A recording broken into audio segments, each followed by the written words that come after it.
Welcome to our college briefing show. Today, we've got a fascinating mix of stories to share. First up, a Turkish student from Tufts University, Rumeysa Ozturk, has been released after being detained in Louisiana for over 6 weeks. Her case sparked a lot of attention, especially because she was detained for criticizing her university's response to international issues. She's grateful for her release and is ready to keep fighting for her rights, with support from Congress members and free speech advocates. Next, let's talk about the British monarchy's finances. Public funding for the royal household has tripled since 2012, mainly due to a massive modernization project at Buckingham Palace. Despite economic pressures on other public services, the monarchy's budget continues to grow, raising questions about transparency and value for taxpayers. Supporters say the monarchy boosts tourism and diplomacy, but critics worry about the costs and lack of clarity in funding. Finally, a heartbreaking story from China. A young woman's crying selfie was stolen and misused online, appearing in porn ads and sex-related products without her consent. Liang, who took the photo 2 years ago, is now fighting to protect her digital image and calling for better safeguards on social media platforms. Her story highlights the ongoing challenges individuals face in safeguarding their online reputation in today's digital age. Please continue to watch for more detailed stories. The Toronto Star reports the compelling story of Rumeysa Ozturk, a 30-year-old Turkish student at Tufts University who found herself detained in a Louisiana immigration center for over 6 weeks after participating in a campus debate that criticized her university's response to Palestinian issues and Israel. Her detention was sparked by her co-authored op-ed, which led to her visa being revoked under accusations of supporting terrorism, specifically Hamas, a claim her lawyers contest as baseless. A federal judge eventually ordered her release, citing insufficient evidence and her non-dangerous status, while Ozturk remains determined to pursue her case through the courts, expressing her gratitude for the support from her legal team and U.S. lawmakers. Her ordeal highlights the complex intersection of free speech, immigration enforcement, and political activism, raising questions about the justice system's handling of such politically sensitive cases. The BBC describes the significant rise in public funding for the British monarchy, revealing that since 2012, the sovereign grant has tripled in real terms, increasing from £31 million to approximately £132 million annually. This surge is largely attributed to extensive renovations and maintenance work at Buckingham Palace, including a major £369 million modernization project aimed at upgrading infrastructure like wiring, plumbing, and lifts. Critics argue that the calculation method for the grant, which is based on a percentage of the Crown Estate's profits, is flawed and obscures the true costs of royal support. Despite ongoing debates about the monarchy's financial transparency and value, official figures show that the royal family's expenditures include hosting hundreds of events, supporting charities, and undertaking state duties that promote the UK's global image. Public opinion remains divided, with many viewing the monarchy as a valuable symbol and tourism driver, while others question the appropriateness of taxpayer funding amid broader austerity measures. The South China Morning Post tells the distressing story of Liang, a 19-year-old university student in Harbin, whose innocent crying selfie was stolen and exploited across the internet. Her image, taken during a moment of sadness while reading a novel, was later misappropriated in countless pornographic websites and advertisements for sex enhancement products like the orgasm shot, which purportedly boosts women's sexual arousal. Liang discovered her photo was being used in these illicit contexts through widespread online circulation and was shocked to find her image associated with such content, especially since she had no knowledge of or consent to its use. Despite efforts to report and remove the content, only limited success was achieved, prompting her to involve the police. Her experience underscores the vulnerabilities faced by individuals in the digital age, where personal images can be stolen and weaponized without consent, raising urgent concerns about online safety, privacy rights, and the need for stronger protective measures for victims.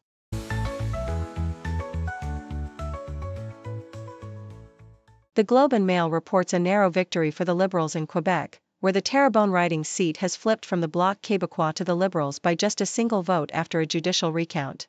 This critical shift brings the Liberals to 170 seats in the House of Commons, just too short of a majority.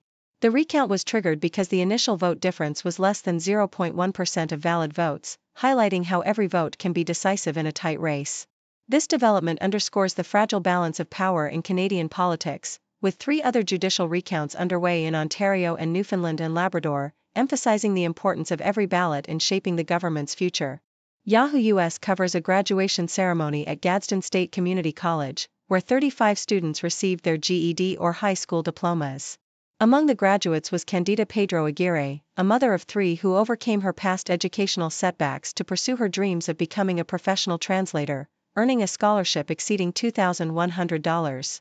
The ceremony celebrated perseverance, with most students utilizing free preparation courses to pass their exams, and all graduates eligible for a free class at Gadsden State. The event was marked by inspiring speeches, including remarks from graduates like James Floyd, Luna Wallen, and Meghan Carroll, who urged their peers to keep moving forward and pursue their goals with confidence.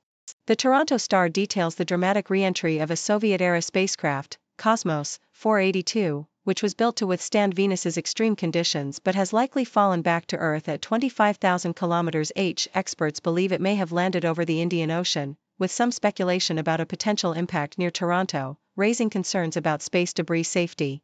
This 53-year-old probe, designed for the hellish environment of Venus, has survived multiple orbit re-entries and could remain largely intact upon re-entry, posing minimal threat due to its small size and the low likelihood of damage.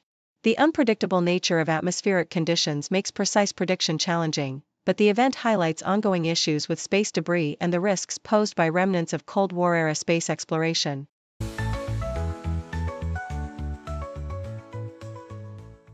The Independent reports on a disturbing study revealing that just 5 minutes of junk food advertising can cause children aged 7 to 15 to consume an extra 130 calories daily, equivalent to a small chocolate bar. This increase in calorie intake results from exposure to ads promoting foods high in saturated fat, sugar, and salt across social media, television, and podcasts. The research, involving 240 children, shows that after viewing such adverts, kids tend to snack more, eat larger lunches, and overall increase their food consumption. The findings have prompted the UK government to implement a ban on targeted junk food advertising to children starting in October, aiming to curb childhood obesity by restricting ads on TV and online during certain hours, although outdoor advertising remains unaffected. Professor Emma Boyland emphasizes that even brief exposure to unhealthy food marketing can influence eating habits and weight gain, particularly in vulnerable young populations, underscoring the importance of stricter regulations to protect children's health. South China Morning Post details China's strategic move to impose export controls on rare earth elements, crucial for military and technological industries, in retaliation for U.S. tariffs. China dominates the global supply, producing 90% of the world's rare earths, which are essential for advanced weaponry, electric vehicles, and electronics. Beijing's restrictions target 7 categories of rare earths, requiring special export licenses and potentially banning shipments altogether, thus threatening the U.S. defense industry supply chain. These minerals are vital for components such as jet engines, radar, and missile guidance systems. While the U.S. has some domestic production, China's control over processing and export of these materials gives it leverage over U.S. military and technological development. Experts warn that prolonged restrictions could delay key defense projects like the next-generation fighter jet, the F-47, and hinder technological superiority, prompting efforts to diversify supply sources and develop domestic processing capabilities to reduce reliance on China. Australian Broadcasting Corporation examines the evolving military and nuclear capabilities of India and Pakistan, 2 nuclear-armed neighbors with a history of conflict over Kashmir. Both nations have modernized their arsenals, acquiring advanced aircraft, missiles, and drones, with India spending over $86 billion on its military in 2024. Despite their growing military strength, experts believe the likelihood of nuclear conflict remains low due to mutual deterrence and red lines, such as India's no first use policy. The 2 countries continue to engage in high-intensity border skirmishes, with increased use of ballistic missiles, drones, and sophisticated air defenses like India's S-400 and Pakistan's Chinese-made HQ-9. Recent clashes have seen both sides deploying and shooting down drones, while tensions persist over Kashmir. Although both possess nuclear warheads, India with 172 and Pakistan with 170, the international consensus suggests that nuclear escalation is highly unlikely, as both governments recognize the catastrophic consequences of nuclear warfare, maintaining a fragile but stable deterrence balance amidst ongoing regional tensions.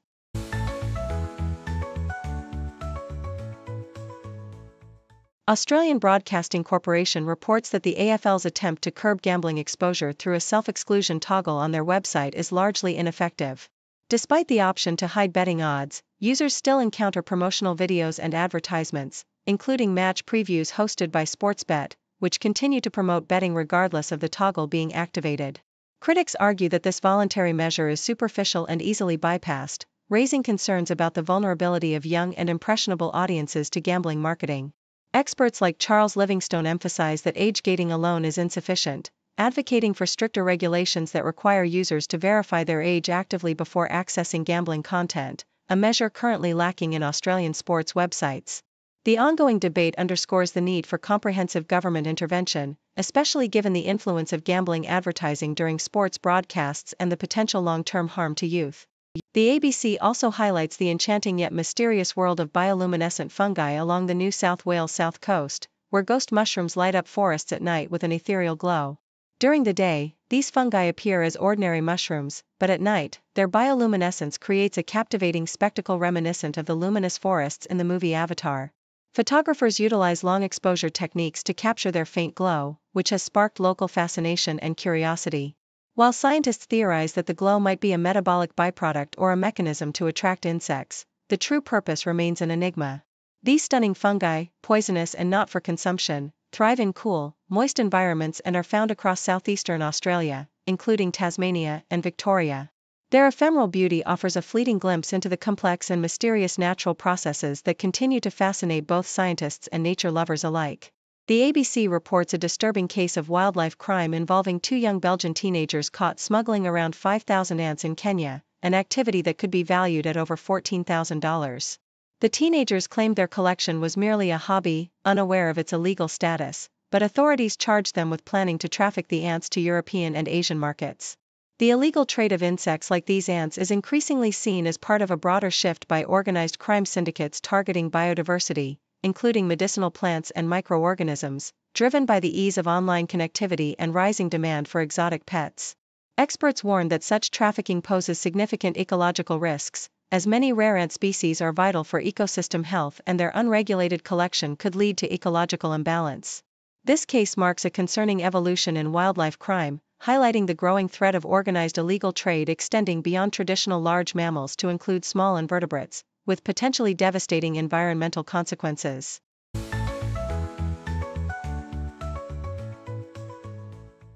The Australian Broadcasting Corporation tells a compelling story of Talia Isaac, a woman who has transformed her life from one marred by addiction and incarceration to one of purpose and advocacy. Once addicted to ice and involved in selling drugs to sustain her habit, Isaac faced the harsh realities of the criminal justice system, which initially failed to support her recovery. Her journey through trauma, incarceration, and eventual rehabilitation highlights the profound challenges women face when re-entering society. Through her charity project, Herself, she dedicates herself to helping women transition from prison to a positive future, emphasizing the importance of community support, mentorship, and self-determination. Isaac's story underscores the resilience of women and the need for societal change to reduce stigma and provide meaningful support for those seeking a second chance. CBC reports a tragic incident that has spurred calls for tighter regulation of diphenhydramine, an over-the-counter antihistamine used as a sleep aid.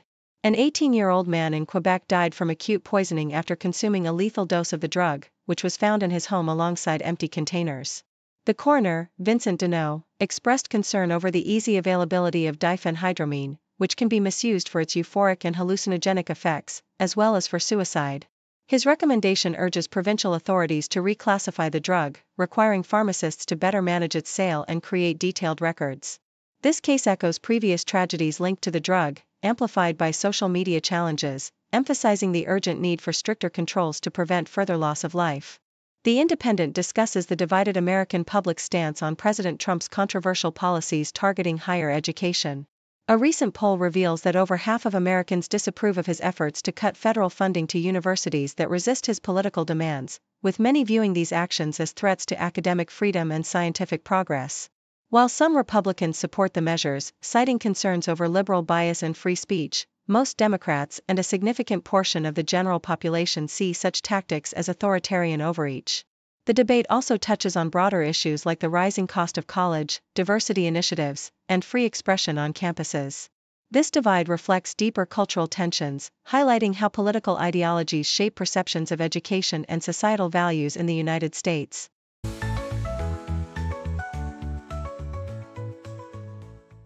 Thank you for tuning in. The content above showcases the latest briefing reports and analytical synopses, thoughtfully curated by the 6Do team.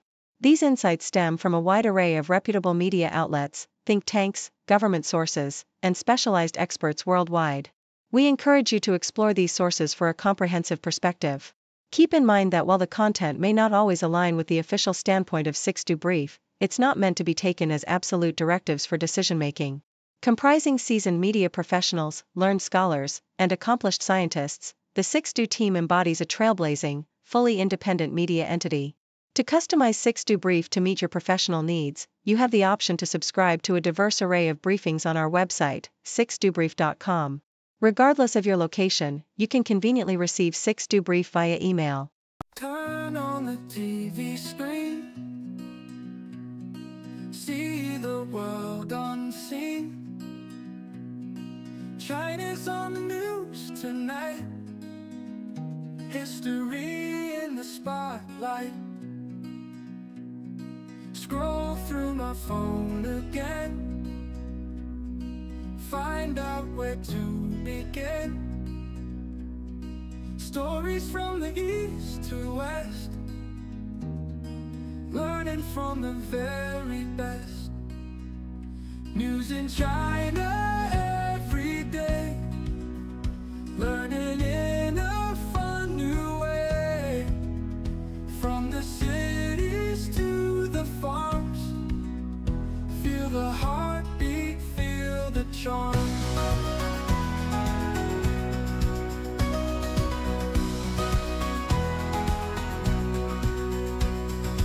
Ancient tales in modern times, mountains high and river rise.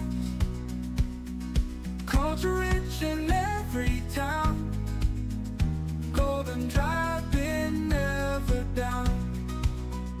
Every headline a new friend, from beginning to the end, connecting hearts through every word.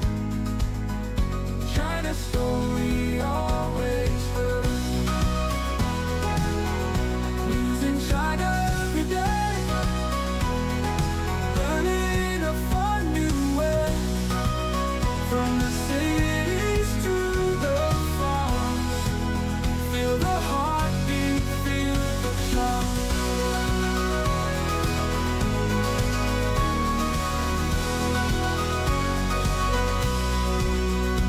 Every headline a new friend, from beginning to the end, connecting hearts through every word.